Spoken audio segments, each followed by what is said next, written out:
Don't get a tattoo.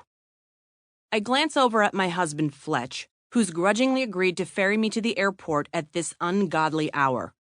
We left the house so early that it's still basically night outside, with only the palest streaks of pink on the eastern horizon.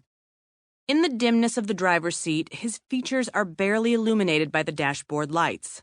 Still, even in the dark, I can detect his smirk, and I'm aggravated.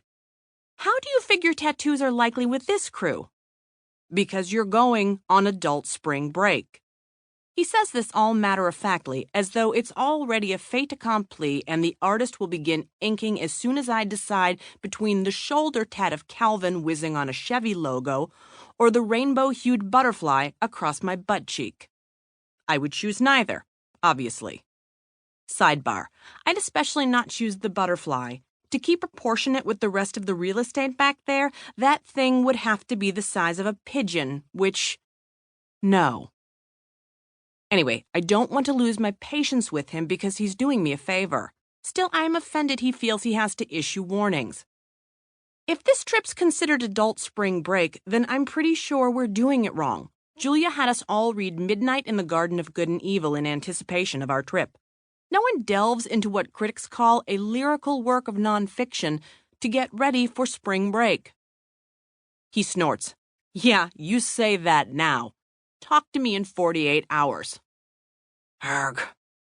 This is going to be a bona fide grown-up girls' weekend. We specifically rented a place with a veranda where we'll drink modest amounts of excellent wine. Rachel's husband's an enophile, and he sent along a few of his favorites, which we plan to savor. When was the last time you heard anyone say enophile in reference to spring break, Fletch? No answer? Didn't think so. Fletch flips his blinker and glances over his shoulder before merging into the right-hand lane. His silence speaks volumes. Whatever you do, don't get the tattoo somewhere visible. Nothing reads, I make minimum wage, like neck art. You're never going to run into an allergist with thug life stenciled over his Adam's apple. You don't meet a lot of investment bankers inked up Henry Rollins style. For all our years together, sometimes it's like he's never even met me. Why so, danger, danger, Will Robinson here? If you were to say, avoid eating a bowl of cheese grits larger than your head, or maybe you have enough handbags, I'd be all, you're right, yeah, gonna be better about that. But this is nonsensical. From a logistics standpoint, when do you propose we hit these mythical tattoo shops anyway? After we tour historical sites? Before our tasting dinner? Between jaunts to antique stores? I haven't been one tequila sunrise away from Girls Gone Wild in almost 2 decades. I guarantee none of the women coming plan to party like it's 1999, or, considering most of us are mid-40s, 1989.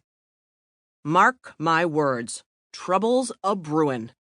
I begin to fume in earnest. You're infuriating. Which of us is Ferris Bueller here making the good kids do bad things? Joanna?